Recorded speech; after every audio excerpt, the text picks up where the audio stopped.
Je voudrais donner la parole maintenant à Yves Pozzo di Borgo. Où est-ce qu'il est? Voilà. Qui a été député, qui vient du centre du tsar Alexandre Ier, n'est-ce pas? Il y a longtemps, il y a 2 siècles.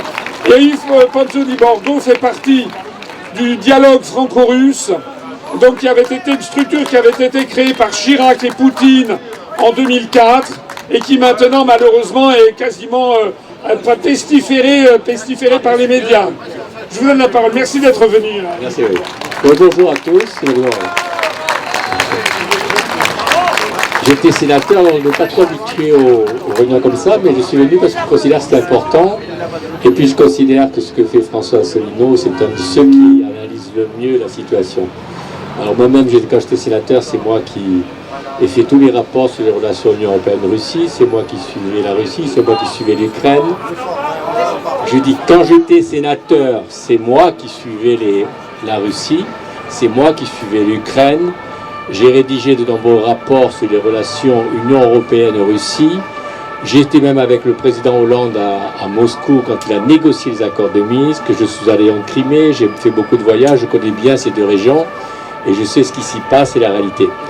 Alors, c'est quelque chose, si vous voulez, évidemment que le narratif de nos médias classiques ne reprendra pas, mais je voudrais faire dans toute cette histoire, qui est une histoire où la responsabilité de cette guerre revient d'abord aux Américains, revient à l'Union européenne, revient à Zelensky et revient aussi aux Russes. Mais il faut bien comprendre que ce n'est pas les Russes les seuls responsables de cette guerre. Et aujourd'hui, je voudrais faire juste 2 remarques. La première pour vous dire, alors beaucoup ne sont pas nés, sont nés après 1945, que nous sommes un continent.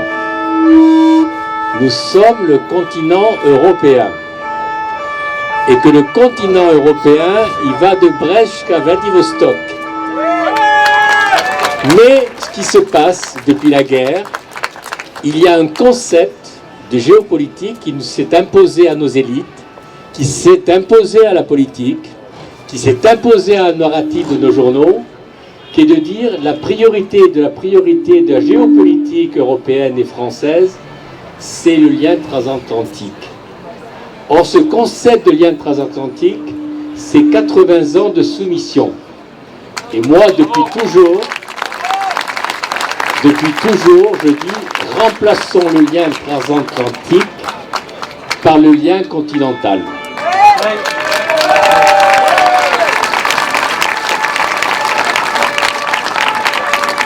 Deuxième remarque que je voudrais faire.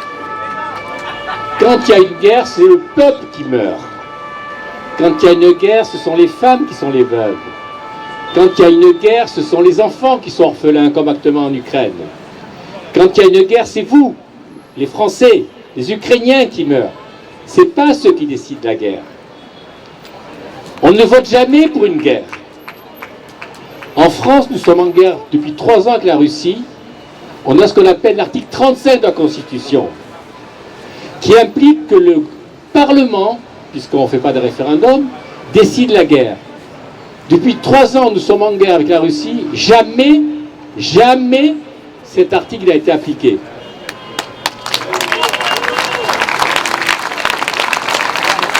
Je prends les Ukrainiens. Les Ukrainiens, si vous voulez, qui sont en guerre depuis 2014. Il faut bien comprendre ça. Il faut bien comprendre les Ukrainiens de Kiev, qui bombardaient les gens du Donbass. C'est comme si nous, à Paris, nous bombardions les gens du Languedoc-Roussillon ou de Côte d'Azur pendant presque 5 ans. C'était la guerre. Et les Ukrainiens en avaient assez. Ils avaient un président qui s'appelait Porochenko, en 2014, qui était aux mains des Américains, qui organisait le bombardement sur le Donbass. Il y a eu 15 000 morts, d'enfants, de femmes, de Russes. Parce qu'il faut savoir que l'Ukraine n'est pas un pays, c'est une création artificielle. Il y a d'un côté l'Ukraine classique et de l'autre côté il y a ce qu'on appelle les régions russes, qui avaient été rajoutées par Staline dans les années 30. Et les Ukrainiens, je reprends cette histoire, en 2019 ont une élection. Ils en avaient assez de cette guerre larvée qu'il y avait chez eux. Et dans cette guerre larvée, ils ont eu marre. Ils ont voté contre Porochenko, qui faisait cette guerre, qui a obtenu 10%. C'était en mai 2019. Et ils ont voté pour Zelensky, parce que Zelensky avait promis de faire la paix, parce que Zelensky avait promis d'appliquer les accords de Minsk. Et ils ont voté à 70% pour Zelensky. Et les 40% de pro-russes de l'Ukraine ont voté pour Zelensky. Et tous les électeurs russes du Donbass et autres ont voté pour Zelensky pour faire la paix. Et c'était en mai 2019. Et en décembre 2019, qu'est-ce que c'est les accords de Minsk? Les accords de Minsk, c'est tout simple.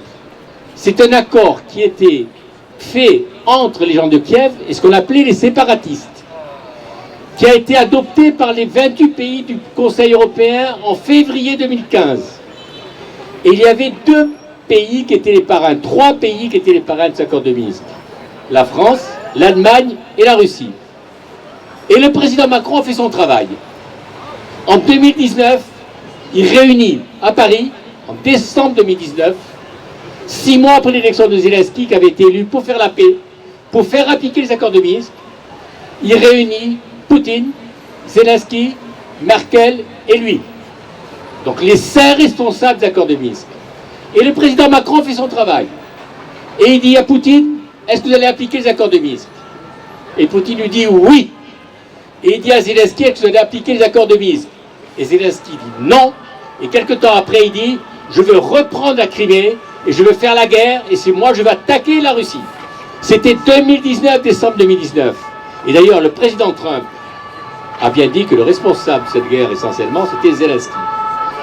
Et dans cette guerre, je crois qu'il faut bien qu'on entre en le vrai. On ne s'est pas rendu compte que la Russie, prenez un exemple, l'OTAN, c'est 32 pays et 1300 milliards par an de budget militaire, en gros. Quelques variantes. 1300 milliards de budget militaire. La Russie, c'est un pays qui a 108 milliards de budget militaire. Et il y a eu cette guerre. Et ce qu'on peut dire maintenant, et c'est depuis déjà 5-6 mois pour ceux qui connaissent les choses, la Russie a gagné la guerre contre l'Union européenne, contre l'OTAN et contre les États-Unis. Elle a gagné la guerre. Elle a gagné la guerre. C'est comme ça. Mais Trump, quand il est arrivé, il a compris que l'OTAN avait perdu. Il a compris que les États-Unis avaient perdu. Il a compris que l'Union européenne avait perdu. Et il a dit la chose qu'il faut faire, c'est la paix maintenant. Et c'est pour ça qu'il veut faire la paix. Et que fait l'Union européenne? Qui a été construite pour faire la paix entre la France et l'Allemagne, pour faire la paix dans l'Europe. Eh bien l'Union européenne, elle veut continuer la guerre. Et c'est ce qui se passe aujourd'hui avec le président Macron et tous ces pays. Ils veulent continuer la guerre. Et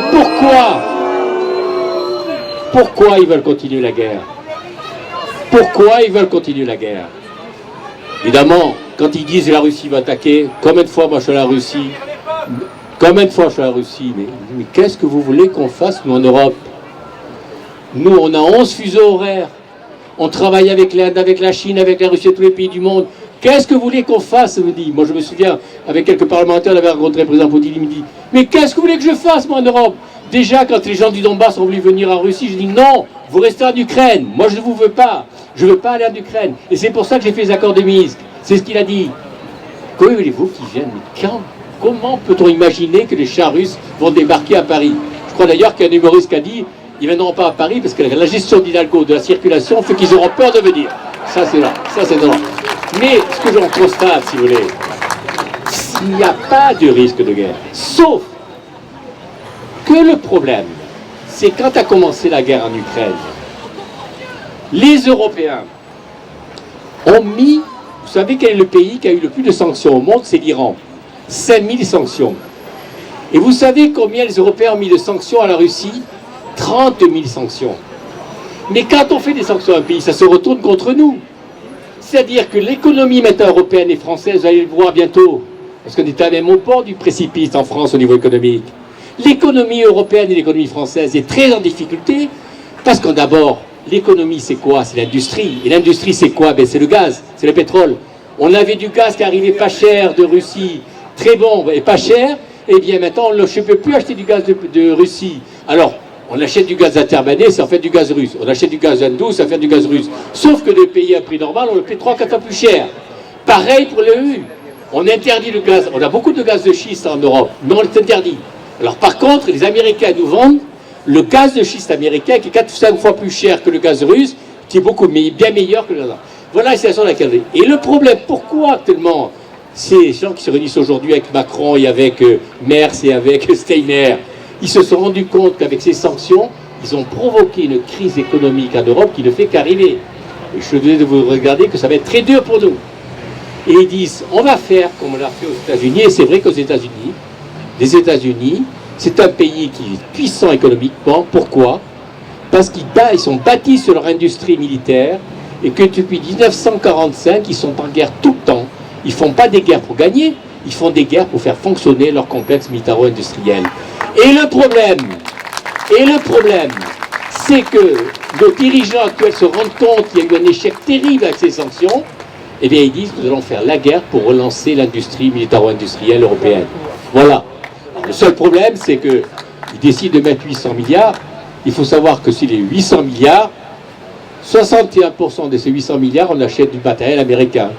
Vous avez les Polonais qui disent à tout prix faire la guerre. La dernière fois, je ne veux pas dire qui j'étais pour ne pas le gêner, mais il me dit, vous comprenez, nous on veut bien acheter des chars européens, mais il n'y a rien en étagère. Ça veut dire en étagère, dans le langage, ça veut dire qu'il n'y a pas suffisamment de chars. Je leur dis, oui, mais les avions, il y a Dassault, on a les meilleurs avions du monde, Dassault. Nous, pourquoi vous n'achetez pas Dassault? Ah, bon, il est tout embêté parce qu'il achète des avions américains. C'est tout. Et le problème, si vous voulez, que cette relance de l'industrie militaire européenne, qui est sur le principe une bonne chose, on est complètement encore dépendant de l'industrie. Alors, je voulais juste terminer, c'était un peu long, je vais juste terminer en disant, on a la chance d'avoir un Trump, et pourtant, moi je suis centriste, c'est pas ma tasse de thé, mais qui a compris qu'il avait perdu la guerre, qui a compris que la paix c'était nécessaire, et qui a compris que les États-Unis ne pouvaient plus continuer à faire la guerre comme ils le font. Voilà, merci de m'avoir écouté. Pour cette analyse que je partage tout à fait, et en fait,